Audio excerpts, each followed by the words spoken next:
Bonjour à tous, je me présente Agla Samba pour ceux qui ne me connaissent pas. Alors je vous fais cette petite vidéo afin de vous faire part d'une expérience que j'ai vécue il y a peu de temps. Il y a maintenant à peu près moins d'une semaine, j'ai été en quelque sorte visité par la mort.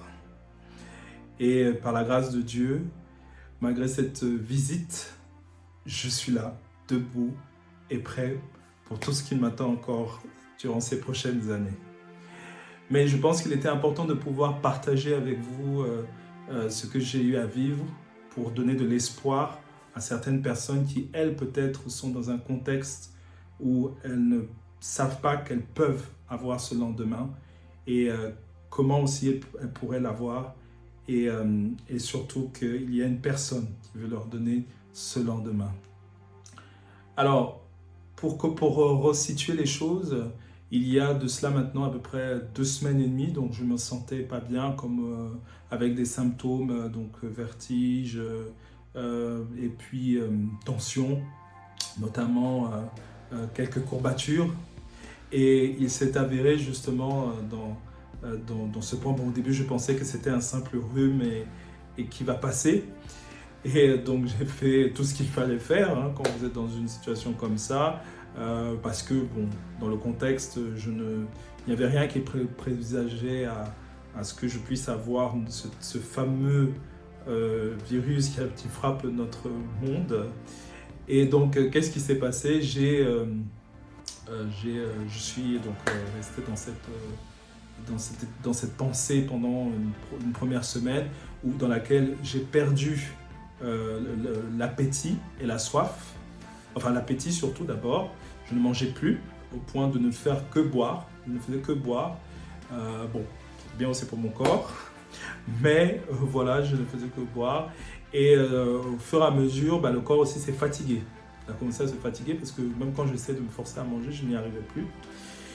Et passé donc en une deuxième étape où là, je commençais à perdre des forces et tout ce que je forçais un tout petit peu manger et buvais, qu'est-ce qui se passait?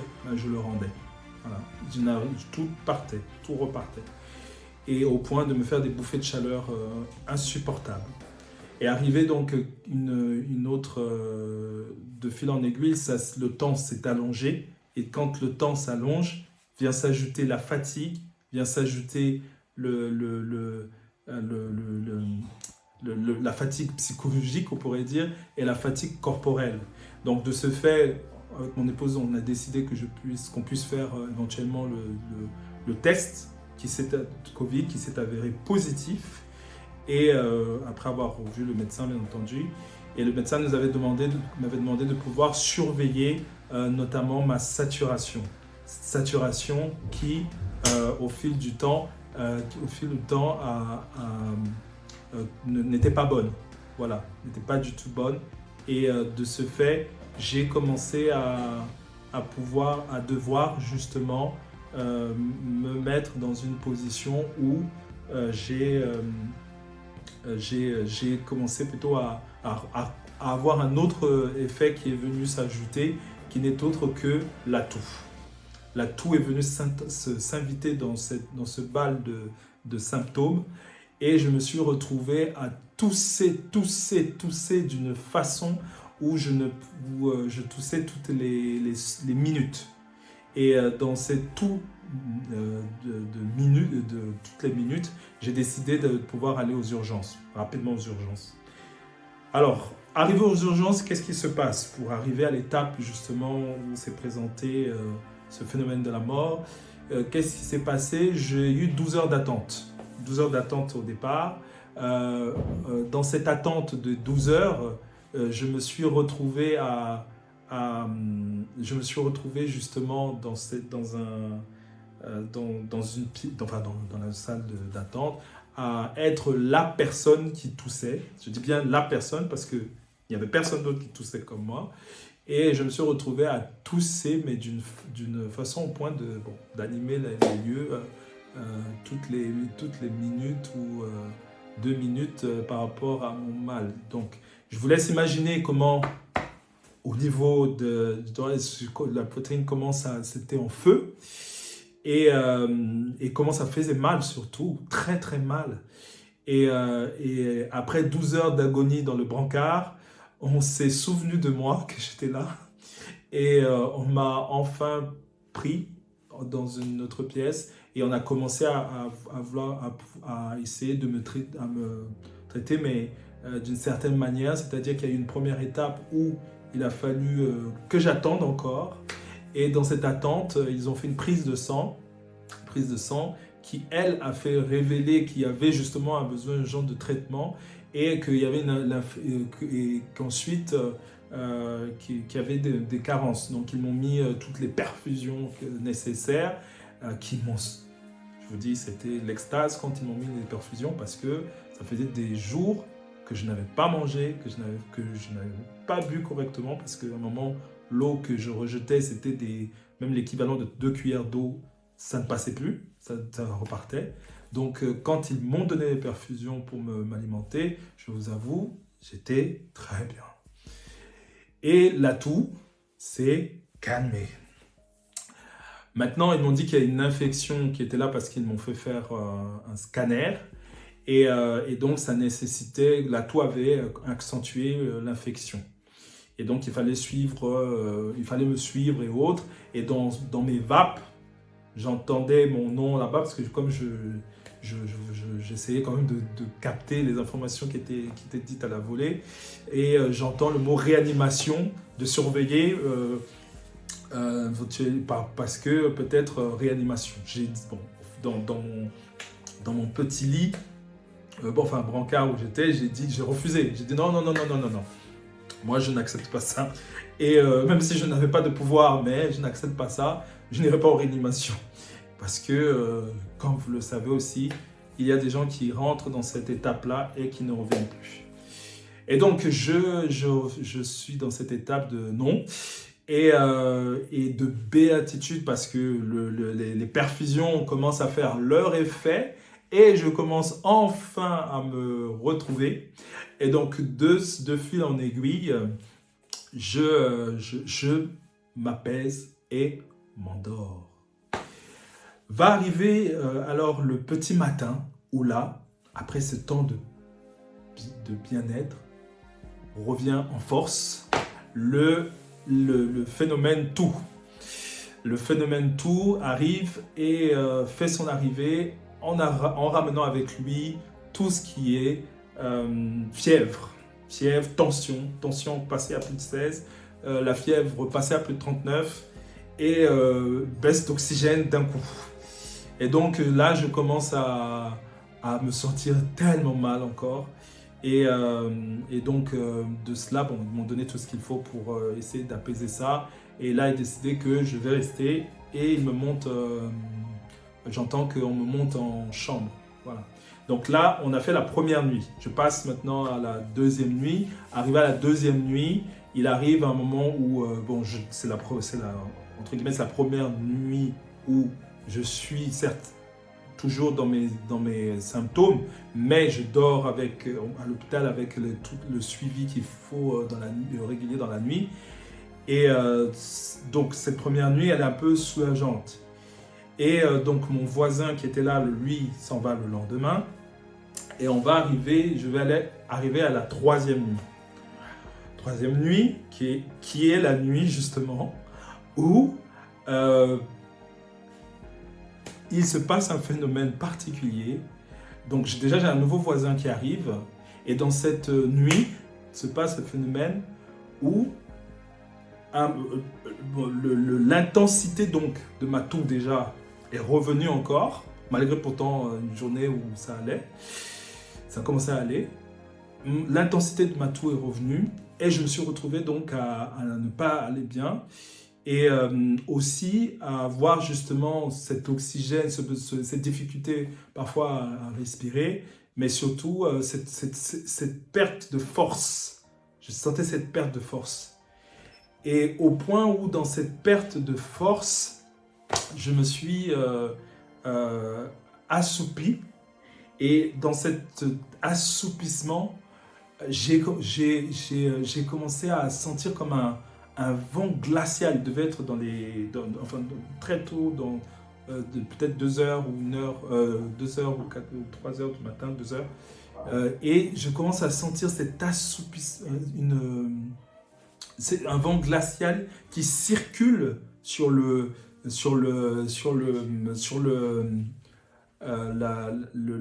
service dans lequel je suis.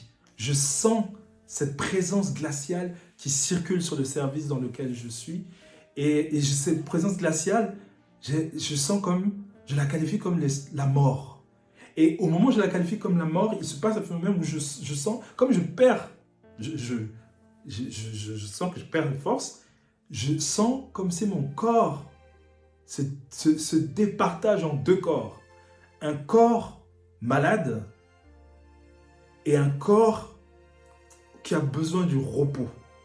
Un corps qui n'est pas malade, mais qui a besoin de repos. Et dans le même instant, dans ce même phénomène, j'ai un voisin qui était dans une autre chambre, mais qu'on entendait très bien la journée, qui toussait d'une force, où parfois j'avais pitié de lui parce que je vivais la même chose, où j'avais mal. J'avais mal moi-même quand je toussais, mais lui, quand je l'entendais tousser, je me disais, mais c'est tout son corps qui est en train de sortir de son être. Et j'avais pitié pour lui. Et dans ce phénomène-là, je l'entends tousser. Et je sens comme si la mort vient pour se présenter, nous prendre. Et à cet instant-là, je dis, ce n'est pas mon heure. Je refuse. Je dis, non, ce n'est pas mon heure. Ce n'est pas mon heure. Et quand je dis que ce n'est pas mon heure, c'est par rapport à une personne, bien entendu, qui me donne la possibilité de dire que ce n'est pas mon heure. Et je vais y arriver. Et donc, je dis que ce n'est pas mon heure. Et au moment où je dis cela, je dis aussi que ce n'est pas mon heure, mais je ne veux pas que ça soit l'heure de qui que ce soit dans le service dans lequel je suis. Je dis non, ça n'arrivera pas. Et après avoir dit ça, j'ai ressenti comme si je me suis retrouvé un instant et puis assoupi, et quelques minutes après, c'est comme si je suis revenu à moi. Et on me dit, et j'ai dit, mais qu'est-ce qui s'est passé? Et après, je crois que c'était 1 heure après, mon nouveau voisin, je lui demande justement si ça va. Et il me dit qu'il a du mal à dormir parce qu'il a aussi peur de éventuellement partir. Il a cette angoisse. Alors à ce moment-là, il m'explique pourquoi. Parce que lui, à domicile, ce qu'il a amené d'urgence, justement, c'est qu'il a fait une situation qui est descendue très bas. Et à un moment aussi, il avait eu la veille ce sentiment que, comme si il allait partir. Et donc, ils l'ont aussi ramené par rapport à cela. Et donc, on était tous les deux à peu près sur les mêmes symptômes sur cette partie-là. Et donc, il me partage cette peur, cette crainte qu'il a. Et de là, de ricochet, je lui parle d'une personne qui est très importante dans ma vie, même une des personnes les plus importantes dans ma vie. Et cette personne, c'est Jésus-Christ. Je lui parle de Jésus-Christ, qui est la source de vie et la source de paix, mais surtout d'espérance que ce n'est pas son heure et qu'il a un lendemain et qu'il a encore des choses à faire et qu'il a le temps pour sa famille. Et donc, je lui parle de Jésus-Christ et de comment je vis ma vie chaque jour pour Jésus-Christ et avec Jésus-Christ. Et donc, je lui partage cela. Et en lui parlant de cela, je l'invite lui-même à pouvoir communiquer avec Christ, à pouvoir parler avec Jésus-Christ et à inviter Jésus-Christ dans sa vie pour qu'il puisse lui donner cette assurance de ce lendemain meilleur, et que surtout, une chose, c'est que la mort n'a pas de pouvoir sur sa vie et qu'il a l'espoir d'un lendemain meilleur, d'un lendemain, et de vivre encore des années devant lui. Et de ne pas faire partie du quota de ceux justement qui sont rentrés et partis.